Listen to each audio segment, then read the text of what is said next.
중국 내 교회에 대한 탄압이 날이 갈수록 심해지고 있습니다.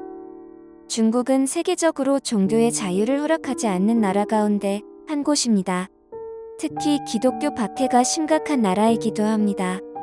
2020년 중국 박해보고에 따르면 중국에서 공격받은 기독교인이 1015명이고 체포된 기독교인이 1147명이며 공격받은 교회 수가 5576개이고 기독교인 소유의 집과 사업장 공격수는 60건으로 집계되었습니다. 특히 지난 2018년 2월부터 중국 내 종교단체와 종교활동을 더욱 강력히 통제하는 종교사무조례가 시행된 이후 기독교인과 교회는 더 많은 박해와 압력에 직면하고 있는 것으로 보입니다. 공무원들은 주민들에게 공산주의 이념을 지속적으로 강조하고 기독교인에 대한 정보를 정부에 고발하도록 권하고 그럴 시 이에 대한 보상이 따른다고 합니다. 청년들의 기독교 유입을 막기 위해 19세 미만의 학생들에 대해 교회 출입을 금지하고 있으며 주일학교와 청소년 캠프 등을 금지했습니다. 사실상 중국 내에서 정부 당국의 승인 없이는 그 어떤 종교 활동도 할 수 없는 상황이 된 것입니다. 이 때문에 지난해에도 중국에서는 수많은 교회와 신도들이 박해를 받은 것으로 확인됐습니다. 2020년에만 3만 건에 이르는 교회 공격이 있었으며 특히 허난성과 장시성에 집중됐고 허난성에서만 15,000건의 박해가 있었던 것으로 추산됩니다.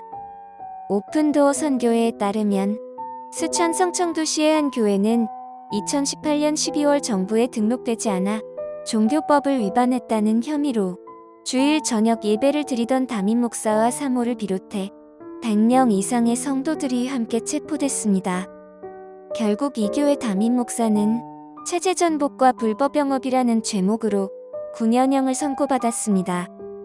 성경책은 몰수되고 십자가는 무너져 내렸습니다. 2020년 1월과 4월 사이에 안후이성의 루안시, 마안샨시, 화이베이시, 포양시 등에서 250여 교회의 십자가가 철거됐으며 허난성 지역의 모든 교회는 당국의 명령으로 10계명을 시진핑 강령으로 대체했습니다. 또한 중국이 교회에서 십자가나 예수 초상화를 내리고 시진핑 사진을 걸도록 하는 등의 행태를 벌이고 있으며 이미 예전부터 있었던 것으로 중국에서는 누구든지 공산당에 먼저 충성해야 그 다음에 종교가 있다며 이는 각지에서 다 일어나고 있는 현상이라고 설명했습니다. 게다가 공자사상과 기독교 진리를 뒤섞은 새 책을 교회에 배포하여 목사들에게 이를 기초로 설교할 것을 강요하고 있다고 오픈도어 선교회는 설명했습니다. 중국 내 기독교 탄압은 신종 코로나 바이러스 감염을 빌미로 더욱더 심해진 것으로 보입니다. 코로나19 확산으로 교회들이 모든 모임을 취소했을 때 중국 정부는 이 틈을 타 십자가를 철거했고 한 지역 신자는 정부는 전염병 당시 충분한 도움은 제공하지 않으면서 십자가 철거에만 열을 올렸다고 한탄했습니다. 그럼에도 불구하고 중국 내 기독교인의 믿음은 더욱 강해지고 있다고 전해집니다. 박해가 심해질수록 그들의 믿음이 강건해지고 있는 것입니다. 기독교를 믿는 중국인들이 늘어나고 있으며 언젠가 중국은 전 세계에서 가장 많은 신앙인을 보유하게 될 나라가 될 것이라고 전했습니다.